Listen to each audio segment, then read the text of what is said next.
O liberalismo é uma filosofia política ocidental moderna desenvolvida por pensadores como Hobbes, Locke, Kant e James Mill. De acordo com ela, a pessoa é a. Humana, b. Um agente definido por suas preferências e c. Que estão além de qualquer crítica. Qualquer coisa que não prive outro ser humano dessa liberdade subjetiva é aceitável. Em muitos setores, o yoga é tratado como um acréscimo ao liberalismo. Isso é o que chamo de liberalismo com movimentos de dança, entre aspas. Consequentemente, não existem compromissos morais e políticos yogis. O yoga é consistente com o antropocentrismo e a cruel indiferença para com outros humanos, porque é errado criticarmos as preferências de outras pessoas, pois parece que as preferências são puramente subjetivas. Yoga é tratado como apolítico e um dos muitos produtos que podem ser comprados e vendidos em uma economia liberal. Uma série de movimentos coordenados, e isso é tudo.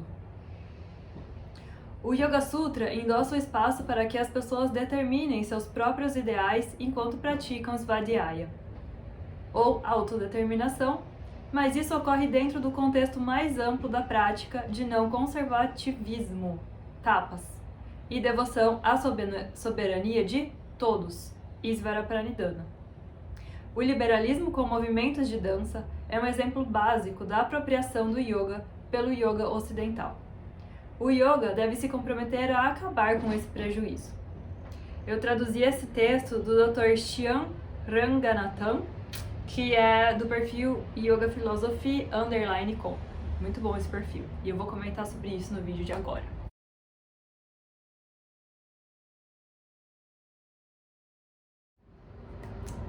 Olá, namastê!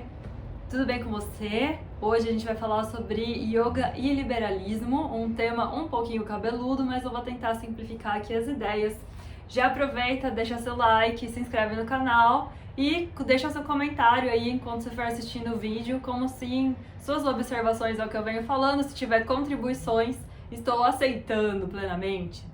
Olha só, hoje eu vou falar sobre alguns insights que eu tenho tido. Ai, nossa, que poderosa, né? As pessoas têm insight. Não, ai, gente, eu falei insight, mas é só pela expressão, tá? Não quer dizer que eu recebi uma luz, não.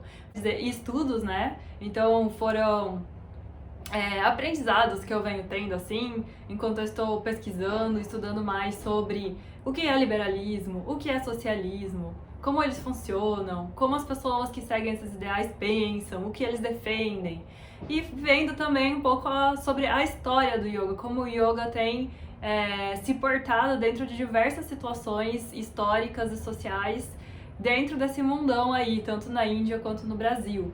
E aí eu fui descobrindo várias histórias do yoga que me foram contadas, do professor para outro professor, para outra pessoa, que foi contada para outra pessoa, mas que não são verdadeiras. Que são, assim, verdadeiras porque existem na mente das pessoas, elas continuam contando essas histórias de uma forma até um pouco romantizada, na minha opinião. Mas que a gente não sabe exatamente, assim, isso não é, pelo menos nunca chegou nos meus ouvidos, sem que eu tivesse que procurar bem a fundo, qual que é a história do Yoga Sutras, da onde veio, quem escreveu, quem era essa pessoa, como começou o Hatha Yoga postural, que é como conhecido Yoga medieval, que é esse yoga que a gente faz hoje, das posturas, dos asanas, dos pranayamas, do controle do corpo, né? E o que isso tem a ver com a história da Índia, né? O que isso tem a ver com a história política da Índia, como que isso tem a ver com o sistema de castas, no sentido de ou estar reproduzindo ou não, ou indo contra o sistema de castas. E o uso político do yoga, a gente não pode falar que yoga é apolítico, porque hoje em dia o yoga na Índia vem sendo usado sim pelo Partido Nacionalista Hindu, que é hoje comandado pelo primeiro-ministro da Índia, Narendra Modi. Ele já fez parte de muitos movimentos armados contra populações minoria dentro da Índia, que no caso seriam os muçulmanos. Movimento que começou por causa da ocupação inglesa na Índia, e eu acredito que numa intenção de libertação, não acredito, é verdade, numa intenção de libertação da Índia dos domínios ingleses, e de criar essa coisa nacionalista hindu para preservar as tradições hindus, que realmente são muito ricas e a gente gosta muito delas, mas de um jeito, às vezes, um pouco exagerado, vamos dizer assim, que chegou nesse momento de realizar motins contra populações muçulmanas e passar leis para que muçulmanos que vivam na Índia não possam ter cidadania indiana e por aí vai. Muito do que eu penso sobre isso e que eu falei nesse texto anterior, chegou um comentário para mim de uma pessoa perguntando assim, ué, mas o yoga é ou não é liberal?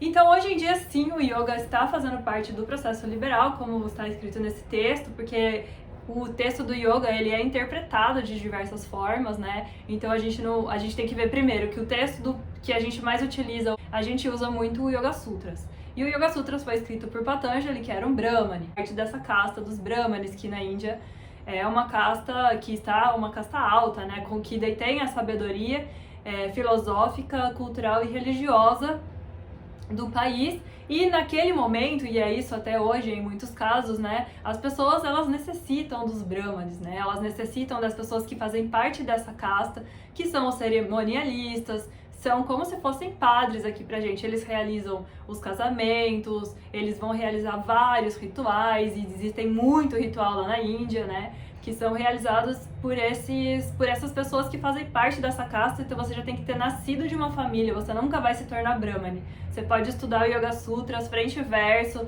aprender a falar sânscrito e tal, e não sei o que. Você pode ter todas as qualidades, mas você não nasceu dessa casta, então você não é Brahmane. Então então Patanjali fazia parte dessa casta, numa sociedade de castas, vamos dizer, existiam os impérios, imperialista, né, não tinha nada do que a gente sabe de hoje que é democracia. A gente precisa ver que era uma sociedade totalmente diferente e que colocou aí esses ensinamentos que são plenamente humanos, assim como os mitos, né, gregos mais tarde vão falar sobre a natureza humana, como assim muitas histórias de muitas religiões antigas vão falar sobre a natureza humana, e aí óbvio que a gente se identifica com eles e que a gente encontra palavras que fazem muito sentido pra gente até os dias de hoje, pois continuamos sendo seres humanos, só que a nossa sociedade mudou muito. A gente agora tá numa sociedade que ou tenta ser democrática, né? Ou seja, tudo é diferente, porque assim, a maioria das pessoas participam do processo democrático, que isso é uma coisa até nova na história da humanidade, porque vamos dizer que naquela época em que o Yoga Sutras foi escrito, e até depois mesmo, quando surgiu o yoga medieval, que é o Hatha Yoga, um movimento meio que de resistência de pessoas que eram devotas e que não queriam mais essa intervenção entre tem que ter um cerimonialista, e aí eu chego a Deus. Não, eu posso sozinho chegar direto a Deus realizando essas práticas. Aí que surge, basicamente, né, em linhas gerais, a história do Hatha Yoga. O Hatha Yoga vem como uma coisa mais como se fosse uma rebelião ali, um movimento para ir contra aquele sistema, aquele status. Mas lógico que ele foi pego pelo movimento nacionalista, porque é óbvio que se começou a se ter algum tipo de simpatia, né, por esses movimentos que não eram tão da parte ritualística, de, por exemplo, imagina um inglês chegando e vendo um Brahmane, né, um cerimonialista jogando leite em cima do Shiva Lingam, né? Ele devia falar, meu Deus, isso é o demônio, né? Isso aqui tá muito errado, a gente precisa mudar isso. Vamos pegar alguns aspectos aqui dessa cultura que a gente consegue engolir, digerir um pouquinho melhor e que podem se misturar também com a nossa. Inclusive, nessa época, né, um pouquinho quando a yoga começou a sair da Índia como uma forma também de mostrar essas ideias aí de que tem uma cultura forte e tudo, teve uma mistura, óbvio, nesse yoga moderno que a gente pratica hoje, entre técnicas de ginástica usadas pelos ingleses e essa interlocução já no momento posterior, mas durante a colonização é óbvio que a cultura que foi colonizada e o colonizador, eles conversaram e várias coisas vão se sincretizando. A gente não pode achar que o yoga que a gente pratica hoje, principalmente o yoga postural, ele vem de uma tradição, ele está ancorado numa tradição, mas ele não se conservou idêntico ao longo desses anos, com essa mistura de pessoas que começaram também a ir para a Índia e voltar da Índia trazendo conhecimentos, e depois um pouco os próprios indianos que começaram a ir para Estados Unidos, Inglaterra principalmente, para falar sobre o yoga e difundir, né, esse movimento cultural que esteve também por trás, embasando a libertação da Índia da Inglaterra.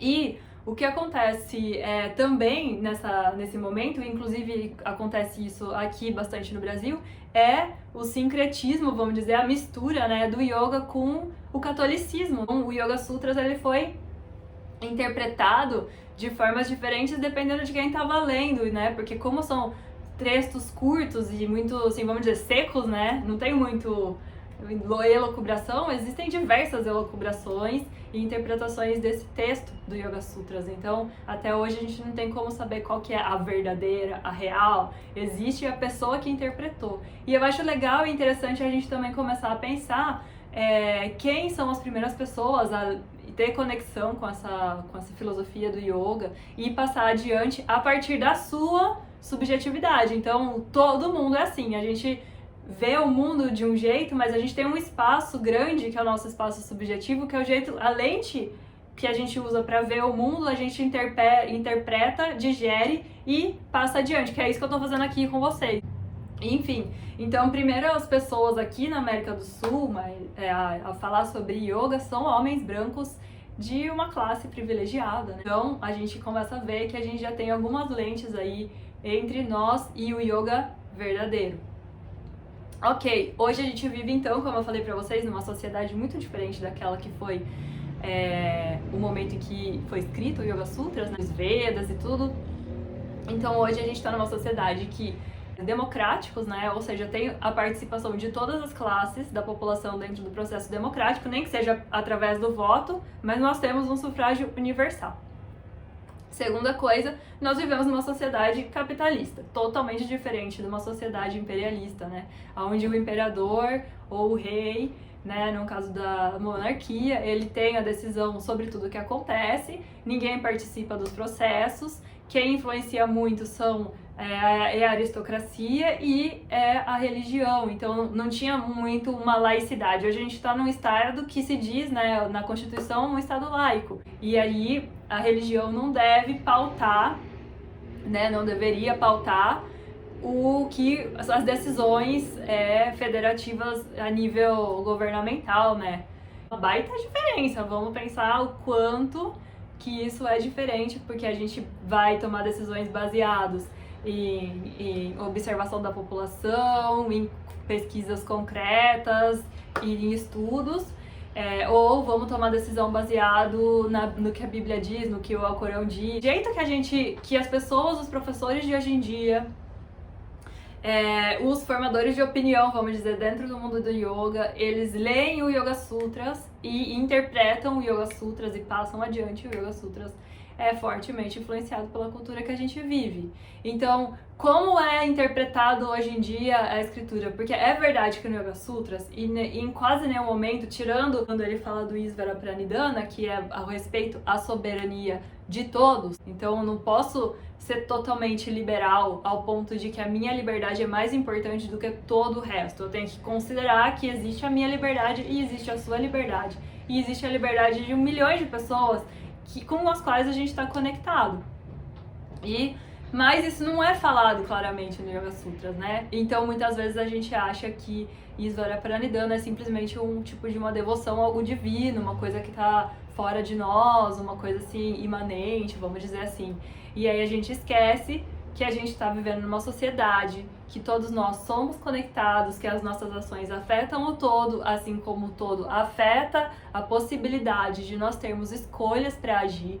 Então é óbvio que dependendo da sua classe social, do lugar do mundo onde você vive, da cor da sua pele e se você é homem, mulher, trans, cis, bi, você vai ter diferentes números de coisas que você pode escolher. Liberdade para poder escolher, mas assim, cadê as minhas escolhas? Um homem branco da classe média que é heterossexual, ele tem 1 milhão de oportunidades na frente dele e ele escolhe livremente para onde ele vai. Inclusive, se ele não quiser fazer nada com aquilo, ele também pode escolher e tudo bem.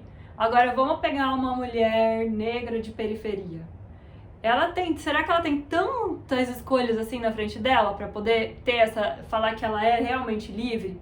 Porque liberdade é sim a gente poder escolher e a gente ter responsabilidade sobre as coisas que a gente escolhe e, inclusive, qual que é o número de coisas que eu tenho para escolher. Então, é diferente uma pessoa que vai e ela pode escolher entre 10 diferentes tipos de frutas e uma pessoa que ela tem entre 2 frutas para escolher, né? Então, tô resumindo, mas é isso. Então, como que a gente pode falar que a gente respeita a liberdade de escolha, sendo que tem gente que não tem muita escolha, né?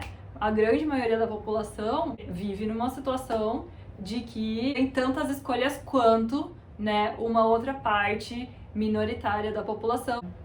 Colocando essas ideias, né, pra gente acreditar que é importante respeitar a liberdade do outro, mas a gente esquece que essas duas coisas que eu falei são muito importantes e que é isso que eu sinto que é o cerne desse texto, que é a consideração da nossa relação com o mundo, como a gente afeta o mundo e como o mundo nos afeta, porque às vezes a gente acaba querendo olhar tanto para dentro nesse processo do yoga, que a gente esquece de ver que a gente foi formatado por um mundo que tem crenças, valores, que tem uma política rolando e tudo isso que tá nos afetando e que tá afetando quais tipos de escolha a gente pode fazer. Até 2 anos atrás, você podia escolher se você queria viajar ou não e para onde você iria. Então aí você ia considerar milhões de fatores para você decidir isso. Hoje, você pode decidir se você vai viajar ou não?